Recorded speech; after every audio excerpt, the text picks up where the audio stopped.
Guys, how's it going? It has been a really long time. Apologies, I've been busy. Life happens. So here we have my 2012 Nissan Altima. It has the 2.5 four-cylinder. It is the 2.5S. Not that that makes a difference in engines. So what Nissan won't tell you is that you actually need to do a CVT fluid change every 60,000 miles. It's not in the owner's manual, and if you call the dealers, that is when they tell you you actually need to do it.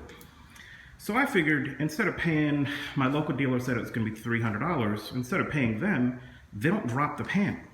They don't change the filter because they say they don't need to. I called Nissan Corporate, they confirmed you don't need to swap the filter out or anything. So I looked around YouTube and I saw the oil extractor method. So I bought this. It's a pump. I've already done the extraction. There you can see the dark black fluid. It's supposed to be greenish, very clear, see-through, and it's not. This car has 103,000 miles on it. Allegedly, it's supposed to be done every 60,000. Anyway, let's get to it. I'm trying to keep this video short. I don't want to bore you guys. So the way this works is here at the top here is a handle. There's a hose. And this extractor comes with multiple hoses. There's one of the hoses sitting on top of my roof here. It's got this rubber thing on one end, and you can actually connect them to make them longer, right? Which is what I did here. So simply, it's real easy. You put one end there, and you take the other end, and here, you can't see that, but this is your CVT dipstick, right? So you take this out, you slide this all the way down as far as you can into the dipstick tube or filler tube, and then you start pumping.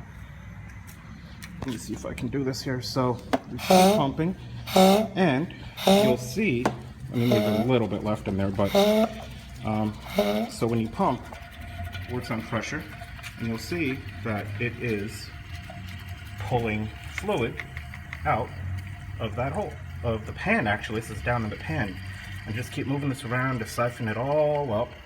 Once that's done, I mean, this is pretty much done. You're always going to get a splatter or two, but so this pulled out all the fluid. Like I said, it's about 4.5 liters. Actually, I didn't say that, I'm sorry. This pulls out around a little over 4.5 liters, so you can't see this, but there's markings on here. 1, 2, 3, 4, or rather 1, 2, 3 liters, 3.5 liters, I'm sorry. So we'll say 4 liters. And pulls out roughly 4 liters, which is around 4.5 quarts. And you need Nissan NS2 CVT fluid. That's it. Pumped it out. And there, from over there, I'm gonna pull those tubes out, clean them, recycle that properly, clean it, put it away, and I'm going to refill it with CVT fluid. As long as it's NS2, it will work. I was looking for Valvoline. The place by my house didn't have it, so I'm going to replace it with Castrol Transmax CVT. If you look at the back here, you probably can't read it, maybe you can, but it says it's compatible with Nissan NS2, which is what this car calls for. So I am going to refill this, drive it, check the level, and then top it to the proper level, and it'll be gone. The noise will be gone. I can't talk today, I'm sorry. So there's 2 reasons that actually got me doing this. One, as soon as I found out that the stuff needs to be done every 60,000 miles, and Nissan just doesn't tell anybody.